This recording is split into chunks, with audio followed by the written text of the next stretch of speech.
ಇದು ನಮ್ಮ ಕರ್ನಾಟಕದ ವಿಶೇಷ ಅತ್ಯದ್ಭುತ ರುಚಿಕರ ಮತ್ತು ತುಂಬಾ ಮೃದುವಾದ ಮಸಾಲೆ ಅಕ್ಕಿ ರೊಟ್ಟಿ. ಅದರಲ್ಲೂ ಇದಕ್ಕೆ ತರಕಾರಿ ಸೊಪ್ಪು ಹಾಕಿ ಮಾಡಿರೋದ್ರಿಂದ ನ್ಯೂಟ್ರಿಷನ್ ಫುಡ್ ಆಗಿದ್ದು ಆರೋಗ್ಯಕ್ಕೆ ತುಂಬಾ ಒಳ್ಳೆಯದು.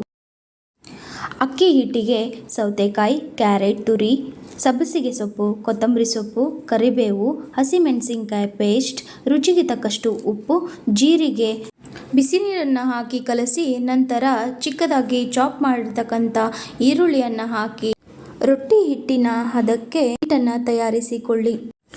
ನಂತರ ಮೀಡಿಯಂ ಸೈಜ್ ಉಂಡೆಗಳನ್ನು ಮಾಡಿ ಒಂದು ಬಟರ್ ಶೀಟ್ ಮೇಲೆ ಸ್ವಲ್ಪ ಎಣ್ಣೆ ಹಾಕಿ ರೊಟ್ಟಿ ಎಷ್ಟು ತೆಳ್ಳಗಾಗುತ್ತೋ ಅಷ್ಟು ತೆಳ್ಳಗೆ ಒತ್ತಿ ಕಾದಿರೋ ಹಂಚಿನ ಮೇಲೆ ಎರಡೂ ಕಡೆ ಚೆನ್ನಾಗಿ ಬೇಯಿಸಿ ತೆಗೆದರೆ ಮೃದುವಾದ ಆರೋಗ್ಯಕರ ಮತ್ತು ರುಚಿಕರ ಮಸಾಲೆ ಅಕ್ಕಿ ರೊಟ್ಟಿ ತಯಾರಾಗುತ್ತದೆ. ರೊಟ್ಟಿ ಜೊತೆ ಸ್ವಲ್ಪ ಚಟ್ನಿ ಪುಡಿ ಮೊಸರಿನೊಂದಿಗೆ ತಿಂದರೆ ರುಚಿ ಅತ್ಯದ್ಭುತವಾಗಿರುತ್ತದೆ.